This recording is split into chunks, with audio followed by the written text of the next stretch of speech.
नमस्ते विद्यार्थी बालमित्रांनो, ब्रिज कोर्समधील आजचा आपला 44वा दिवस.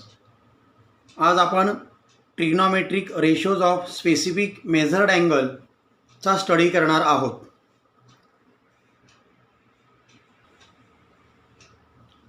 Let's recall.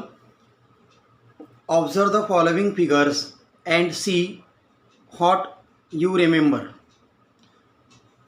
In triangle ABC, angle C equal to 45 degree, angle A equal to 45 degree and angle B equal to 90 degree.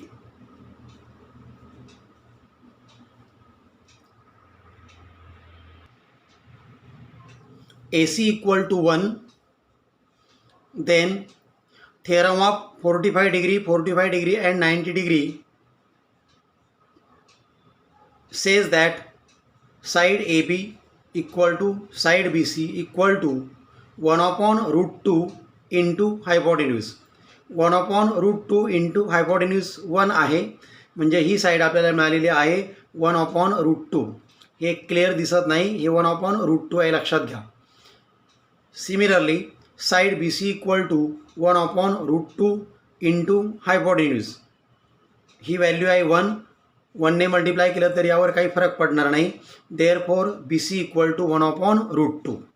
याला आपण म्हणतो theorem of 45 degree and 90 degree triangle. Look here. In triangle ABC angle C equal to 30 degree, angle A equal to 60 degree and angle B equal to 90 degree. म्हणजे हा जो triangle आहे ह्या ट्रायंगलचे angle आहे 30 degree, 60 degree and 90 degree. म्हणजे या ठिकाणी आपण थेरम कोणता यूज करणार आहोत? Theorem of 30 degree, 60 degree and 90 degree triangle. यामध्ये हायपोटेन्यूजची व्हॅल्यू तुम्हाला 1 दिलेली आहे. Side opposite to 30 degree equal to 1 upon 2 into hypotenuse. 1 upon 2 into hypotenuse आहे 1, म्हणजे ही साईड तुम्हाला मिळालेली आहे 1 upon 2. Then side opposite to 60 degree म्हणजे BC is equal to √3 upon 2 into hypotenuse. Hypotenuse आहे 1, म्हणजे √3 upon 2. म्हणजे हा थेरम आपल्याला काय सांगतो? 30च्या अपोजिट साईड हायपोटेन्यूजच्या हाफ असते आणि 60च्या अपोजिट साईड हायपोटेन्यूजच्या √3 upon 2 असते. हे 2 थेरम्स जे आहेत, हे 2 थेरम आपण यापूर्वी अभ्यासलेले आहेत, लक्षात घ्या.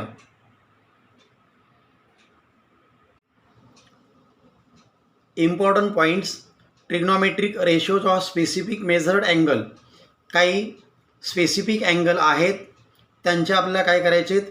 ट्रिग्नॉमेट्रिक रेशोज काय करायचे आहेत? फाइंड आउट करायचे आहेत. Measure of angles 0 degree, 30 degree, 45 degree, 60 degree and 90 degree. आणि रेशो आहे साईन, कॉस आणि tan.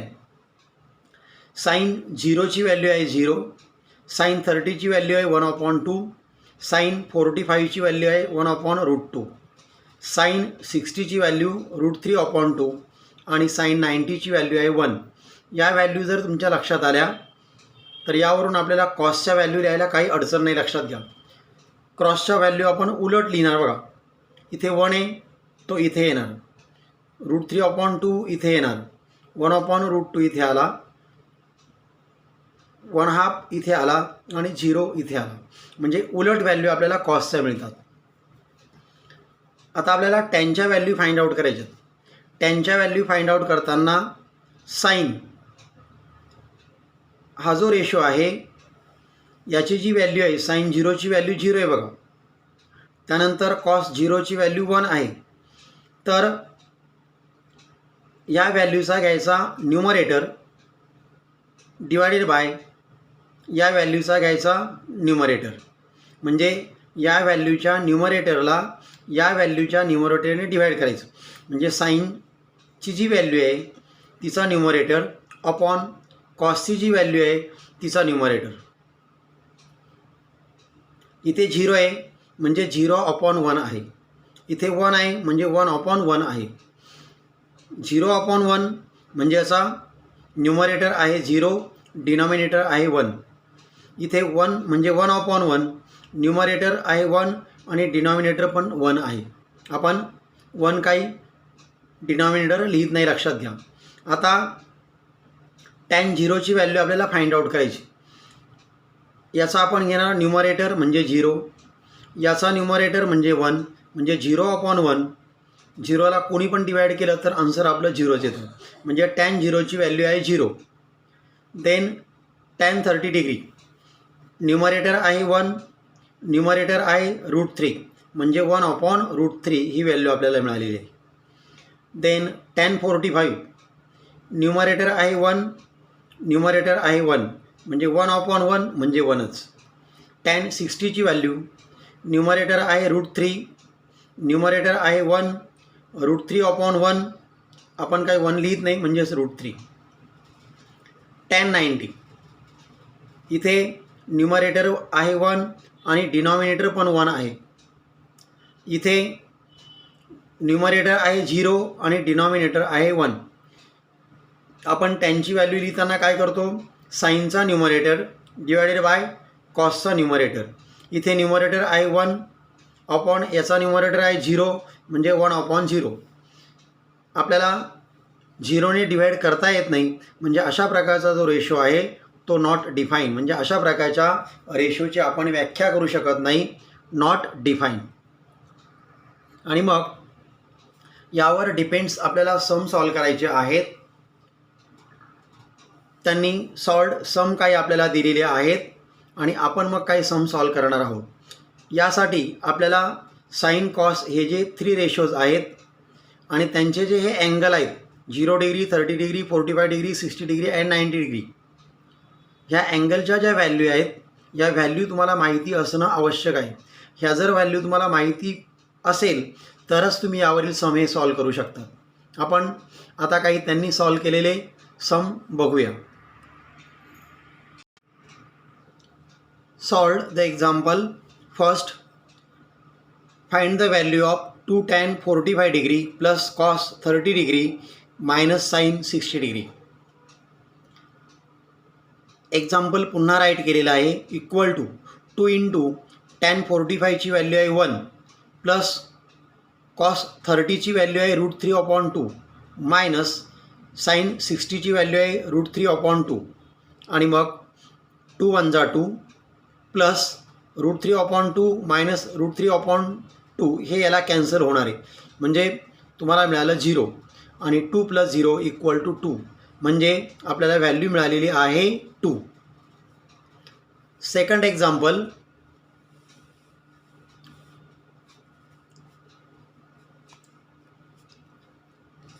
Find the value of cos 47 upon sine 43. आता 47 आणि 43 यांची आपण सम केली तर येते 90. 47 degree plus 43 degree = 90 degree. Therefore 47 degree and 43 degree are pair of complementary angles, म्हणजे ही कॉम्प्लिमेंटरी अँगलची काय आहे, पेअर आहे. का पेअर आहे तर त्यांची सम येते 90 degree. Sine theta = cos 90 - theta हा फॉर्म्युला आपण अगोदर अभ्यासलेला आहे. साइन थिटा, आता थिटाची व्हॅल्यू आपण घेणार 43 आणि मग साइन 43 = cos 90 - 43. 90मधून 43 गेले, 47 राहिले, म्हणजे आपल्याला आन्सर मिळालं cos 47. आता हे आपण रिपीट लिहिणार. Example. cos 47 upon sine 43 = cos 47 upon sine 43ची व्हॅल्यू काय मिळाली आपल्याला, cos 47, ती आपण इथे पुट केली. याला हे कॅन्सल झालं, म्हणजे आपल्याला व्हॅल्यू मिळालेली आहे 1. व्हॅल्यू मिळाली आपल्याला 1. Exercise. Question number 1. Choose the correct alternative answer for the following multiple choice questions. First, what is the value of sine 0 degree. आपण टेबल बघितलेला आहे, त्या टेबलमध्ये साइन 0ची व्हॅल्यू किती आहे तर 0 आहे, म्हणजे या ठिकाणी आपल्याला ऑप्शन मिळालेला आहे बी. टेबल कशा प्रकारे लक्षात ठेवायचा तेही तुम्हाला मी सांगितलेलं आहे. Then second example 4 tan 45 degree plus 2 cos 45 degree minus 2 sin 45 degree equal to question mark. या ठिकाणी आपण हा जो प्रश्न आहे याला आपण आता सॉल्व करणार आहोत. 4 इंटू tan 45ची व्हॅल्यू आहे 1 म्हणजे 4 इंटू 1 4 म्हणजे याची व्हॅल्यू आपल्याला या पार्टची व्हॅल्यू मिळालेली आहे 4 प्लस 2 cos 45ची व्हॅल्यू आहे 1/√2 आणि मग आपण सॉल्व केलं तर 2 1 जा 2 2/√2 असं आपल्याला मिळणार आहे. मायनस 2 sin 45ची व्हॅल्यू आहे 1/√2 आणि मग आपण मल्टिप्लाय केलं तर 2 1 जा 2 म्हणजे 2/√2 हे मिळतं आपल्याला. 2/√2 मायनस 2/√2 म्हणजे यालाही कॅन्सल झालं आणि मग हे आन्सर आपल्याला अगोदर आलेलं आहे 4 म्हणजे व्हॅल्यू आपल्याला मिळते 4 प्लस 0 म्हणजेच 4 म्हणजे ऑप्शन आपल्याला मिळालेला आहे C. Then question number 2 find the value of. या ठिकाणी आपल्याला 5 क्वेश्चन त्यांनी दिलेले आहेत आणि ते आपण आता सॉल्व करणार आहोत. Question number 2 find the value of first 2 cos 60 degree plus 5 tan 45 degree. Example पुन्हा राईट आपण केलं. 2 ब्रॅकेटमध्ये cos 60ची व्हॅल्यू आहे 1/2 प्लस 5 tan 45ची व्हॅल्यू आहे 1. हे 2 ला 2 कॅन्सल झाले म्हणजे या ठिकाणी आपल्याला मिळालं 1 आणि 5 1 जा 5 5 प्लस 1 6 म्हणजे आपल्याला व्हॅल्यू मिळालेली आहे 6.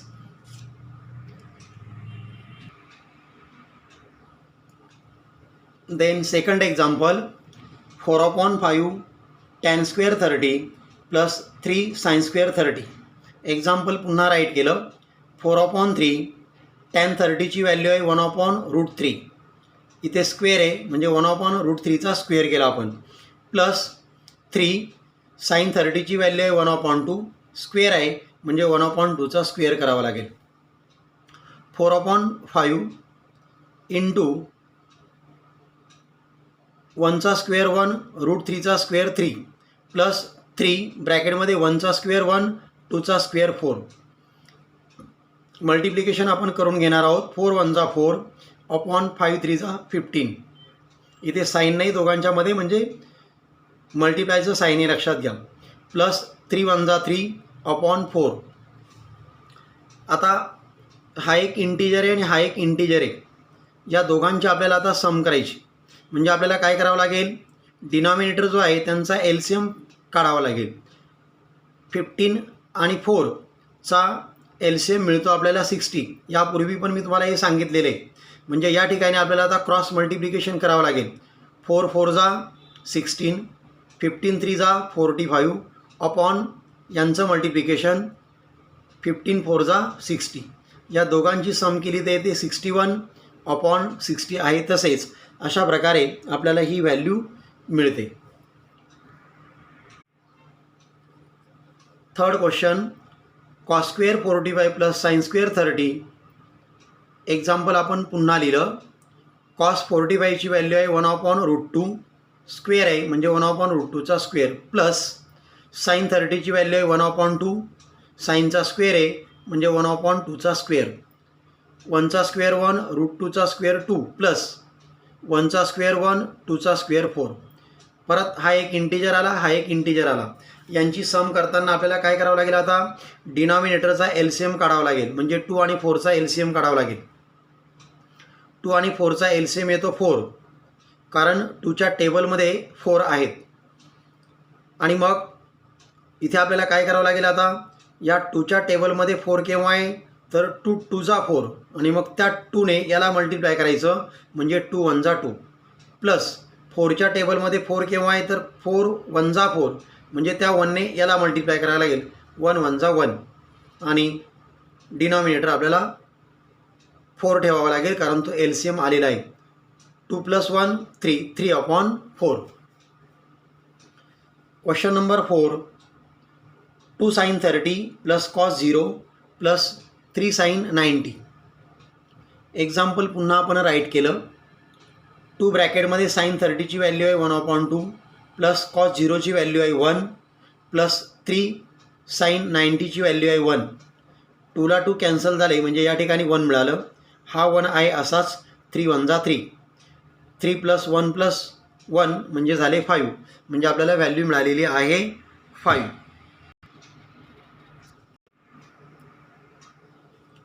Then fifth question, cos 60 into cos 30 plus sine 60 into sine 30.